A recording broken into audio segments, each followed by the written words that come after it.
44वीं बैठक में भी छत्तीसगढ़ के प्रस्ताव पर एक बार फिर किसी तरह की कोई सहमति नहीं बन पाई। दरअसल बीते दिनों ही सेंट्रल द्वारा आयोजित की गई जीएसटी काउंसिल की बैठक में छत्तीसगढ़ से स्वास्थ्य मंत्री टीएस सिंहदेव भी शामिल हुए। बैठक में कोविड संबंधी सामानों पर टैक्स राहत को लेकर चर्चा हुई और लगातार राज्य द्वारा कोरोना से संबंधित सामग्री पर जीरो टैक्स की मांग पर एक बार फिर कोई सहमति नहीं बन पाई। पहले से ही राज्य के बकाया 3700 करोड़ की राशि अब तक केंद्र द्वारा नहीं दी गई है और अब टैक्स में भी राज्य की मांग पर सहमति न होने पर एक बार फिर राज्य को निराशा ही हाथ लगी है। इसके पहले भी इसकी मांग स्वास्थ्य मंत्री पहले भी पक्ष और विपक्ष के बीच इन मुद्दों पर कई दफा बयानबाजी भी देखने को मिल चुकी है और अब एक बार फिर राज्य के प्रस्ताव पर असहमति ने सत्ता पक्ष और विपक्ष के बीच बयानबाजी का सिलसिला शुरू कर दिया है। इसके साथ ही भाजपा के पूर्व मंत्री और विधायक बृजमोहन अग्रवाल ने इसे राज्य द्वारा जबरदस्ती के मुद्दे उठाना बताया है। आज जीएसटी काउंसिल की 44वीं बैठक में शामिल होने का अवसर मिला और एक संवेदनशील मुद्दा कोविड की सामग्रियों पे टैक्स लगना चाहिए कि नहीं, सरकारों पे, राज्य की सरकार पे, केंद्र की सरकार पे, निजी क्षेत्र में भी जो लोग कोविड के दवाइयों का, अन्य वस्तुओं का उपयोग करते हैं, उनको टैक्स में राहत मिलनी चाहिए कि नहीं, इस संदर्भ में ये मीटिंग थी। एक ग्रुप ऑफ मिनिस्टर्स बनाए गए थे, 8 सदस्य थे।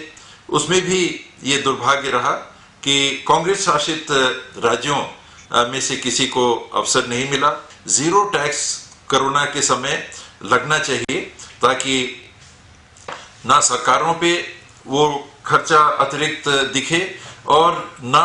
पब्लिक जिनको निजी अस्पतालों में या अन्य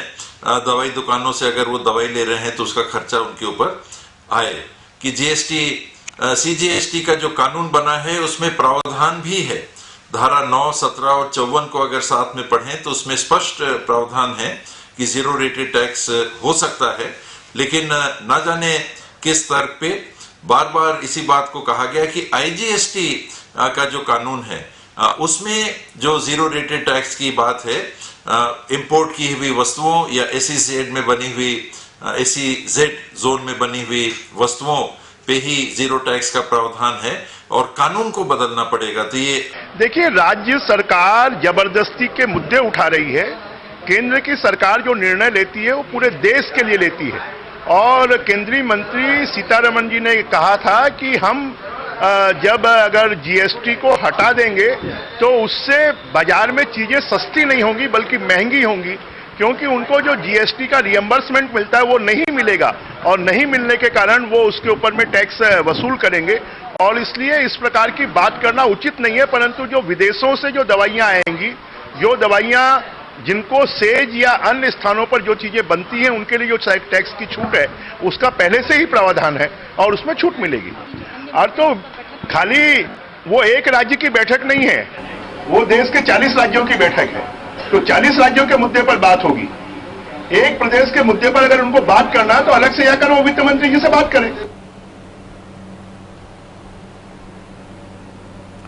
और इस खबर पर बात करेंगे, नितिन चौबे हमारे साथ जुड़ गए हैं, Chhattisgarh state head. Nitin, GST council की बैठक के बाद जिस तरह से प्रस्तावों को महत्व नहीं दिया गया, प्रस्तावों की नामंजूरी यहां पर होती दिखाई दी, उसके बाद छत्तीसगढ़ में कहीं ना कहीं सरकार में एक निराशा का माहौल देखने को मिला और इस निराशा को मुद्दा बनता यहां पर देर नहीं लगी और ऐसे में बयानबाजी का दौर भी शुरू हो गया। पक्ष और विपक्ष आमने सामने आ गए, क्या कहे इसे लेकर? जी, निश्चित तौर पे एक बार फिर कमर बताना चाहेंगे कि एक मुद्दे को लेकर केंद्र और राज्य के बीच में खींचतान देखने को मिली। कल ही जब जीएसटी काउंसिल की बैठक खत्म हुई थी तब स्वास्थ्य मंत्री जो जीएसटी काउंसिल के मेंबर हैं तो उन्होंने साफ तौर पे एक बयान जारी करते हुए ये कहा कि जीएसटी काउंसिल में उन्होंने डिमांड रखी थी कि कोविड से संबंधित जितनी वस्तुएं हैं वो चाहे इलाज की हो, इक्विपमेंट्स हो या दवाइयां हो या वैक्सीन्स हो, उनके ऊपर जो जीएसटी है वो केंद्र सरकार हटा दे ताकि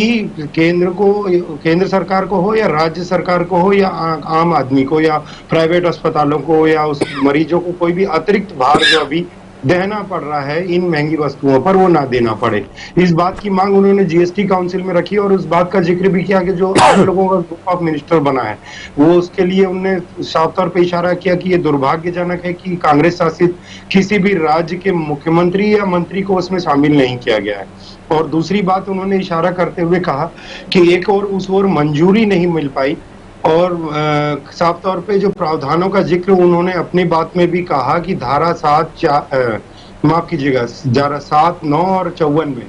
ये प्रावधान है एसजीएसटी की, अगर हम बात करें कि उसमें अमेंडमेंट्स किए जा सकते हैं और इनको भी छूट दी जा सकती है। लेकिन वहां बैठे अधिकारियों ने बार बार आईजीएसटी का हवाला देते हुए कहा कि अगर ये परिवर्तन करना है तो इसमें कहीं ना कहीं कानून में पूरा बदलाव करना पड़ेगा, और इस बात पे कहीं आम सहमति नहीं बन पाई। साथ ही साथ स्वास्थ्य मंत्री ने एक राजनीतिक इशारा करते हुए भी कहा कि जीएसटी काउंसिल की बैठक में मुद्दे और टेक्निकल इश्यूज को सुनने के अलावा ज्यादा चर्चा इस बात पे होती है कि किस राजनीतिक दल के किस प्रतिनिधि या व्यक्ति ने क्या बात कही। ये आने वाले समय के लिए और वर्तमान में संघीय ढांचे के लिए काफी चिंताजनक है। उनका कहना था कि अगर इस तरह की चर्चाएं आपसी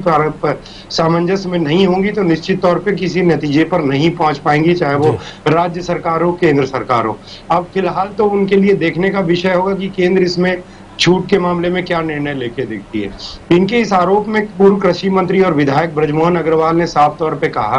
कि जीएसटी काउंसिल किसी एक राज्य के लिए नहीं बनी है, वो 40 राज्यों की बैठक थी और उसमें 40 राज्यों के हित में लिए गए फैसले लिए जाते हैं।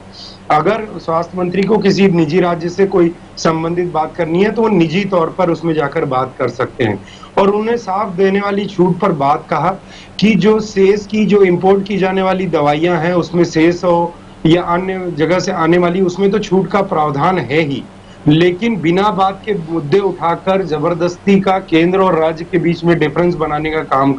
किया जा रहा है यहाँ पर कांग्रेस शासन द्वारा। इसको लेकर भी कहीं ना कहीं गहमागहमी का माहौल दिखता नजर आता है। हालांकि स्वास्थ्य मंत्री का जो बयान है, कमर, ये बताना चाहेंगे कि अगर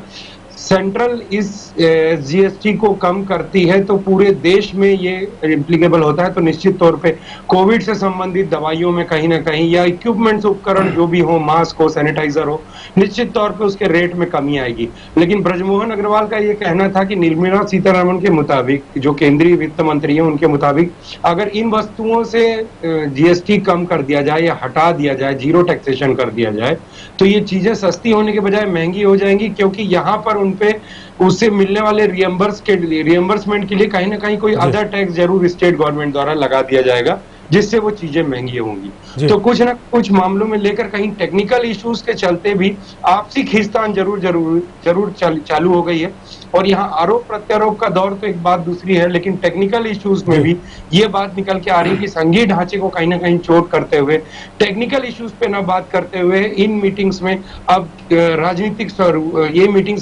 स्वरूप पकड़ती जा रही है। बिल्कुल नितिन, और ऐसे में केंद्र स्तर पर देखा जाए तो विपक्ष भी कहीं ना कहीं हमलावर है केंद्र सरकार पर जीएसटी को लेकर, क्योंकि कहा जा रहा है कि कोरोना महामारी के बीच जब दूसरी लहर आई उस वक्त जो है दवाइयों की बेहद जरूरत महसूस की गई, ऑक्सीजन की जरूरत महसूस की गई थी, लेकिन बावजूद इसके उस वक्त जीएसटी कम नहीं की गई। और अब जिस तरह से रेमडेसिविर इंजेक्शन को लेकर बात की जाए या अन्य